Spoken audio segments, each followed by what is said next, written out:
Welcome to the Midweek News on AAU TV, your trusted voice of higher education in Africa. My name is Nana Ismail Bassam. And my name is Ajaman Otredako. And in our higher education story, AAU and IU First collaborate to advance food science and technology research. And in our health story, junk food likely to impair our deep study funds.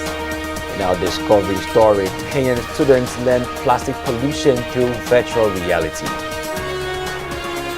In our entertainment news, the balafon, an ancient West African musical instrument, is brought to light. Please stay with us for more news in detail. So the short break, we'll be right back.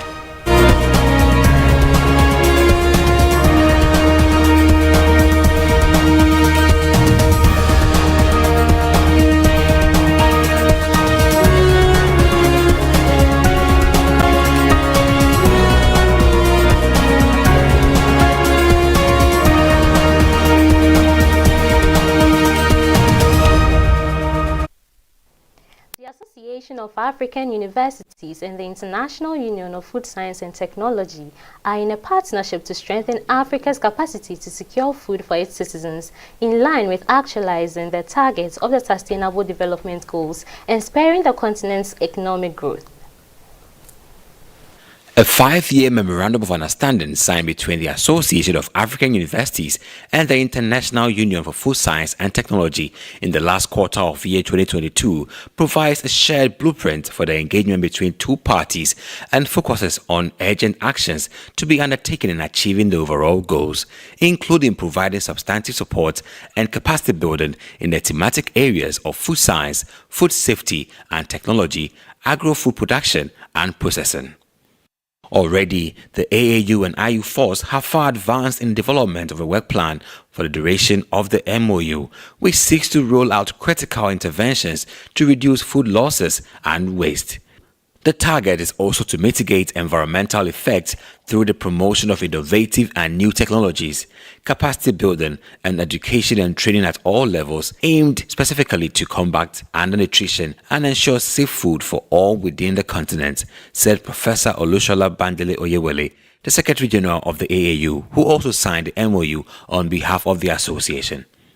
The International Union of Food Science and Technology IU First represents food scientists, technologists and engineers globally and has three main tenets: education, food and nutrition security, and food safety. We are certain that a lot of impact will be made through this collaboration, with the AAU leveraging the strong commitment of our two institutions and the support of all stakeholders in Africa. The International Union of Food Science and Technology IU First represents food scientists, technologists and engineers globally and has three main tenets: education, food and nutrition security, and food safety. We are certain that a lot of impact will be made through this collaboration, with the AAU leveraging the strong commitment of two institutions and the support of all stakeholders in Africa.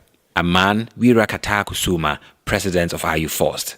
In achieving the above terms of reference, the AAU and IU Force have set out to jointly develop a food science database which will serve as Africa's powerhouse and one-stop shop for important information for all African universities teaching food science and technology. Names, contact and expertise of lecturers teaching food science and technology, and the research focus and specialties of these experts. The development of this database fits into the vision of the African Research, Innovation and Development Network effort. Moving on to our second story on higher education, 2 universities in Africa are included in the overall top 100 of the Times Higher Education Impact Ranking 2023, which are geared to assessing institutions' contribution to the United Nations Sustainable Development Goals, and 2 placed first globally for their contributions to individual SDGs. In the overall ranking, in which a total of 1,705 countries were assessed, 2 South African universities ranked highest in Africa. The University of Johannesburg, UJ, was placed in 46th position and the University of Pretoria, UP, in 69th place. UJ was also placed first for the work it does in areas related to SDG 1, which is no poverty. The Kwame Nkrumah University of Science and Technology, KNUST, reigns first for its contribution to SDG 4 on quality education. It is gratifying to see that our university has once again been recognized for its significant contribution to societal impact, sustainability, and innovation through the SDGs. We are very proud of this achievement and excited to see even more outputs from our scholars in the near future. This is a testament to the outstanding work and dedication of our staff, postdoctoral fellows, students, research associates, research divisions, centers, and institutions. Professor Letwokwa Impedi, UJ's Vice Chancellor and Principal, told University World News following the announcement. According to him, the university will continue to emphasize societal impact in what it does, including research on global excellence and stature, GES, and the Fourth Industrial Revolution, thus GES 4.0, for societal impact. In a media release, the Kwame Nkrumah University of Science and Technology said, management expresses profound gratitude to the diligent staff and students, invaluable partners and esteemed stakeholders for their immense contributions leading to this remarkable milestone. This significant achievement stands as a testament to the collective efforts and commitments displayed by everyone at KNUST. In addition to UJ and KNUST's achievements, several other institutions also fared well in the work done in areas related to individual SDGs. UP was placed fourth globally for SDG 8, which is on decent work and economic growth, and the University of Cape Town, UCT, ninth for clean water and sanitation. According to the Times Higher Education, South Africa has done well in SDG 8, which is on decent work and economic growth, with 2 universities in the top 10, UP and UJ at 6.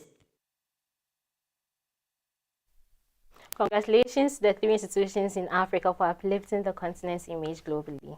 Ajuman, Absolutely. so I'm sure you're aware a lot of countries signed on to the SDGs in 2015, Sure. and the indexes are supposed to be completed by 2020, by 2030. Yeah. Yes. So what do you think of including this as an impact assessment for higher education institutions globally?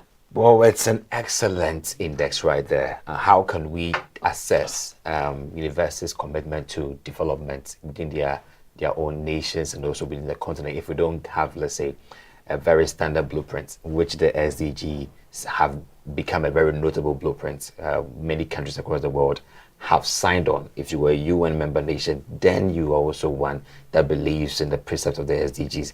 And these are very clear-cut aspirations: poverty, health and well-being, gender equality, quality education, and a lot more, 72 of them. And these universities have done or have actually cemented their commitment to ensuring that these goals have been achieved, and they have evidence to prove that. So these are evidence-based assessment that have been done, and that is perfect. Okay. So now, what tone does this set for higher education, especially in Africa, by including the SDGs as a means of impact assessment of their quality and impact on the continent? Well, if you are bothered or if you are really enticed by the feats that other universities are making, like University of Pretoria, University of Johannesburg, Kwame Nkrumah University of Science and Technology, if you're really interested in what they've made, you may be wanting to look at the website of the THE and check what are the metrics. Yes, They are actually identifying 3 pillars: your strength in research, in teaching, and impact. Okay. And these research and teaching impacts are towards a particular area. It is the SDG and nothing else. So if you identify the SDG 1 to 17, which area are you looking forward to research into? That's one. Which area or which particular area are you going to do more teaching into and also impact into? And there you can find those notable institutions who, according to the methodology of their THE, were able to deliver up to the standard of research, up to the standard of on the field impact works, and also delivered evidence, both within the institution and also outside the institution, proving their relevance and their commitment to development. And that's why they deserve these positions. And that I believe that in the future, these should be how we can check the competencies of universities, looking at what they can offer through research and development. Okay. So I believe a lot of institutions, well, on the continent have centers of excellence where they have a niche that they focus on. Yeah. And they collaborate. When you go there, you realize they collaborate a lot locally and internationally. Yeah. So what do you think accounts for why only 3 institutions on the African continent were able to make this mark? You know, the irony of this results can be explained in this pattern. Let's take it for the very first 5 in the World Impact Rankings. Okay. You would be interested to know that if you take the very first 5, University of Sydney, University of Manchester, University of Queen's University, Canada, University of Malaysia, University of Tasmania, all of these universities cut across. We have Malaysia somewhere in there. Now, Malaysia, in a country like that, have a very significant contribution to of GDP to research. Okay. These countries, before you can be able to make that impact, you should have allocated that much to research. Yeah. But the universities depend on the national quotation for research. For them to invest into, let's say, quality education or poverty, do more research in poverty, and also undertake poverty-oriented programs that can alleviate students who are impoverished within the institution and also communities that are close to them out of this condition. These are what the THE assesses and then grants you that reward. Look at a university like University of Pretoria, Johannesburg. Yeah. That made it in number 1 in no poverty. It is so glad to know that according to the ranking quotation, 27% is for research that you've done in that area of poverty. 27% is in the how you've been able to alleviate students who are poor in your campus and change their status. And finally, 23% is how you as an institution have been able to transform the livelihoods of people around the university, like normal citizens, through your programs. And that is where, if you look at the assessments across the whole world, can you believe it? The whole world, University of Johannesburg was able to make it in research and impact to be number 1 in no poverty. Would you believe that a country in Africa could have made it that far? Maybe South Africa is a well-developed country when it comes to Africa. But when you come to Ghana, which is, I mean, obviously a developing country, in the area or in the impact of quality education, one would doubt that what makes KNUST that capable to have made it that number 1 in quality education, whilst we have big universities out there. The point is, the university was able to make it per the statutes in early years education, their contribution to lifelong learning, their contribution to pedagogy, new pedagogies, and also their commitment to inclusive education. If KNUST made it number 1 in there, that means that the university had really invested, had really been deliberate about this task to inculcate measures to ensure that we build up lifelong learning, pedagogies, and also human capital. So kudos to KNUST. And that makes a possibility that every university in Africa can make it there if they really prepare themselves for this. Okay, thank you for your submission. Health news is next, and in the news study, researchers have investigated how junk food affects sleep. Healthy participants consumed an unhealthier as well as a healthier diet in the randomized order. After the unhealthier diet, the quality of the participants' deep sleep had deteriorated compared with those who had followed the healthier diet. Several epidemiological studies have shown that what we eat is associated with changes in our sleep. However, few studies have investigated how diet itself directly affects sleep. One way to do that is to have the same participants consume different diets in a randomized order. Both poor diet and poor sleep increase the risk of several public health conditions. As what we eat is so important for our health, we thought it would be interesting to investigate whether some of the health effects of different diets could involve changes to our sleep. In this context, so-called intervention studies have so far been lacking. That is designed to allow the mechanistic effect of different diets on sleep to be isolated, says Jonathan Sidenes, physician and associate professor in medical cell biology at Uppsala University. For example, deep sleep can be affected by what we eat, but no study had previously investigated what happens if we consume an unhealthy diet and then compared it to quality of sleep after that same person follows a healthy diet. What is exciting in this context is that sleep is very dynamic. Our sleep consists of different stages with different functions, such as deep sleep, which regulates hormonal release, for example. Each study session involves several days of monitoring in a sleep laboratory. Therefore, only 15 individuals were included in the study. A total of 15 healthy normal weight young men participated in 2 sessions. Participants were first screened for aspects such as their sleep habits, which had to be normal and within the recommended range. In random order, the participants were given both a healthier diet and an unhealthier diet. The 2 diets contained the same number of calories adjusted to each individual's daily requirements. Among other things, the unhealthier diet contained a higher content of sugar and saturated fats and more processed food items. The meals of each diet had to be consumed at individually adjusted times, which were matched across the 2 dietary conditions. Each diet was consumed for a week, while the participants' sleep, activity, and meal schedules were monitored at an individual level. After each diet, the participants were examined in a sleep laboratory. There, they were first allowed to sleep a normal night, while their brain activity was measured to monitor their sleep.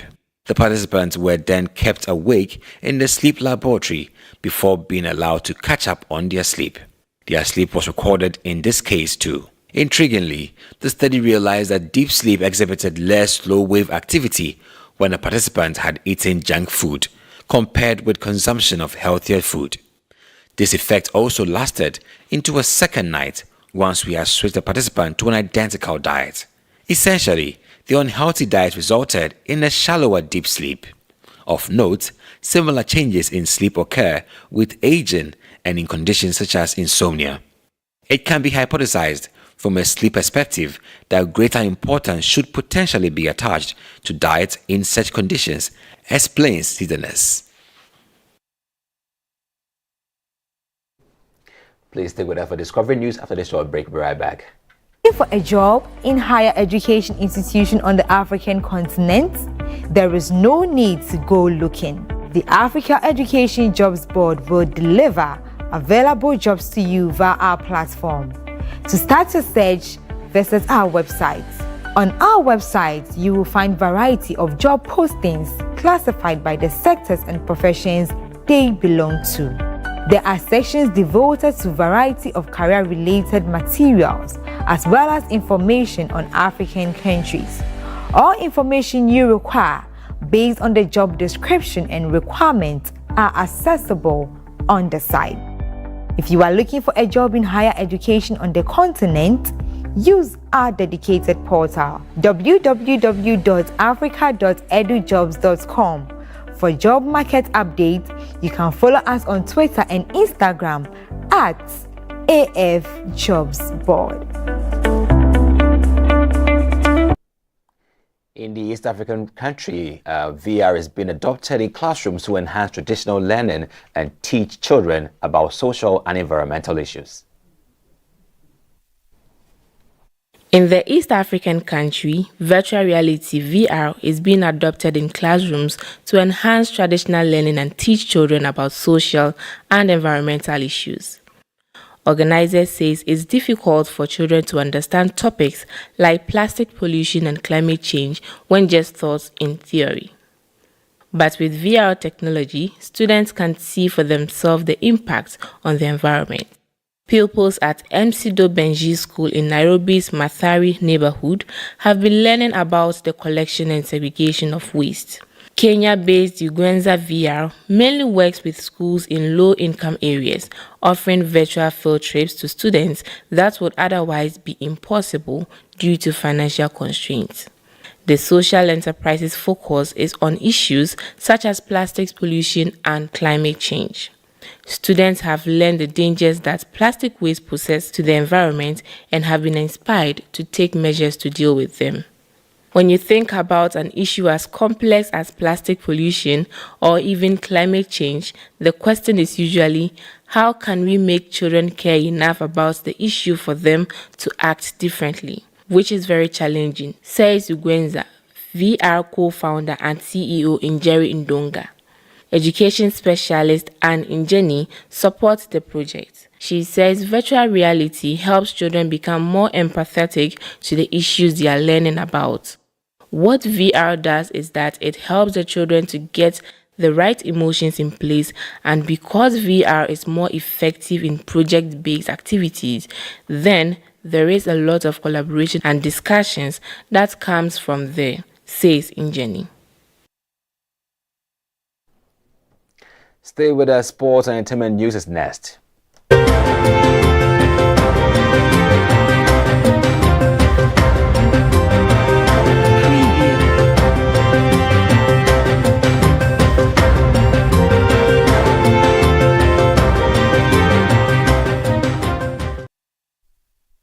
Welcome to the Sports and Entertainment News. My name is Isabella Teta Hinakwa. In sports, Cristiano Ronaldo's first season in the Saudi League didn't quite stir the passion, but his debut in the league could indicate the potential arrival of other football megastars across the globe. Cristiano Ronaldo's first season in Saudi League didn't quite stir passion, but his debut in the league could indicate the potential arrival of other football megastars. The five-time Ballon d'Or winner arrived in January, signing a record 2.5-year contract for almost $400 million. 6 months later, his club Al Nassr only ended second in the Saudi League, but Ronaldo got the job done, scoring 14 goals in 16 matches. In comparison, his predecessor at Al Nassr, Cameroon's Aboubakar Vicente, scored just 4 goals in 11 appearances. The former Manchester United, Real Madrid and Juventus player finished 5th in the scoring chart, behind Morocco's Abdelrazak Hamdallah, 21 goals, and Nigerian Odion Igalo, 19 goals, until then local stars. Above all, signing Cristiano Ronaldo is an excellent marketing stunt for Saudi soccer, which is seeking to establish itself on the world stage, and more generally for the country, which is striving to attract foreign investment and tourists. According to several media reports, 7-time Ballon d'Or winner and Argentinian world champion Lionel Messi, currently with PSG, has received a staggering offer of around €400 million a year to move to the Middle East. And since 30th May, Spanish newspapers have been talking about an offer from Al Ittihad, which the latest Ballon d'Or winner, Real Madrid's French striker Karim Benzema, is reportedly considering. On 2nd May, the Neymar rumors spread like wildfire among Saudi fans. The immense resources of the Saudi Public Investment Fund could make these transfers possible. They already finance the alternative LIV Golf League and have enabled the purchase of English club Newcastle United, which qualified for the next Champions League for the first time in 20 years. Saudi Arabia is also considering bidding to host the FIFA World Cup in 2030 and 2034, following the example of neighboring Qatar. And in entertainment, the balafon believed to have been crafted in the 12th century in the Sasso Kingdom, located in the present-day Mali, was also created by animals' horse, skin, and wood. Palkoum Bassi is a Cameroonian balafon musician who plays an instrument that is a type of Strag idiophone known as balafon, the sort of xylophone that can be constructed of animal horse, skin, and wood. It is believed to have been crafted in the 12th century in the Soso Kingdom, located in present-day Mali. According to Bassi, balafon is really not constrained within particular borders. People in Africa, Asia, and South America also have this balafon culture.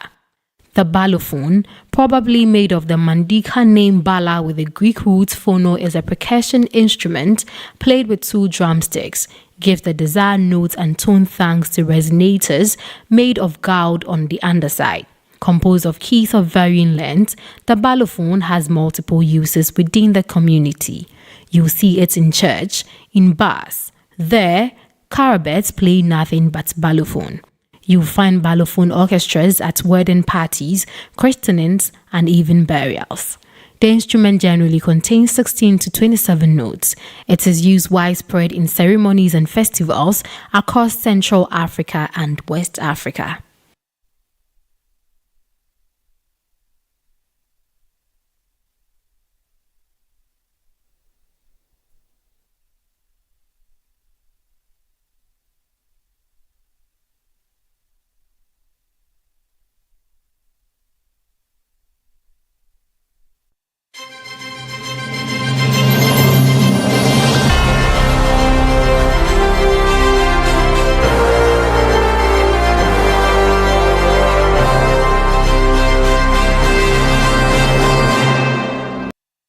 Business news. Tunisian President Kais Saied in a recent speech proposes the introduction of additional taxes targeting wealthiest people in Tunisia to enable the state to do without a loan from the International Monetary Fund, IMF, whose edict he rejects. Tunisian President Kais Saied has proposed the introduction of additional taxes targeting the wealthiest to enable the state to do without a loan from the International Monetary Fund (IMF), whose diktats he rejects. Mr. Said explained on receiving the head of government Najla Boudin that the system of subsidies for basic products currently in place benefited all Tunisians, including the wealthiest, according to a press release from the presidency. Faced with this situation, he considered the idea of taking the surplus money from the rich and giving it to the poor to be relevant, quoting one of the first caliphs of Islam, Umar ibn al-Khattab. In April, Mr. Said had already rejected the diktat of the IMF, which made the granting of a loan to Tunisia conditional on economic reforms and the lifting of certain state subsidies. In his statement on 1 June 2023, he did not specify how any new taxes might be introduced in a country where employee taxes are deducted at source, but where a large proportion of Tunisians working in the private sector do not declare their income to the tax authorities. Tunisia, which is indebted to the tune of around 80% of its GDP, obtained an agreement in principle from the IMF in mid-October for a new loan of almost $2 billion to help it overcome the serious financial crisis it is experiencing. However, discussions have reached an impasse due to the lack of a firm commitment from the country to implement a reform program to restructure Tunisia's more than 100 public companies, which are heavily in debt, and to lift subsidies on certain basic products. International news is up after this break. Stay with us. I'm inviting universities in Africa to the Conference of Rectors, Vice Chancellors, and Presidents of African Universities that is coming up in Windhoek, Namibia, between July 4th to 7th, 2023. The theme of this COREVIP is promoting excellence in African higher education. I am appealing to Vice Chancellors to ensure that they are registered for this conference and also ensure that they come to this conference with their Deputy Vice Chancellors and their registrars as well as deans of their various colleges. Let us come together to promote excellence in African higher education. Thank you.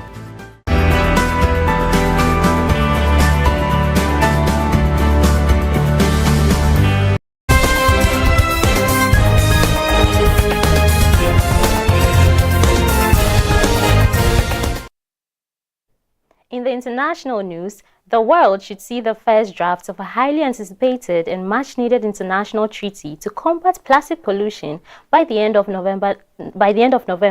117 nations gathered in Paris on Monday to decide after 5 days of grueling talks.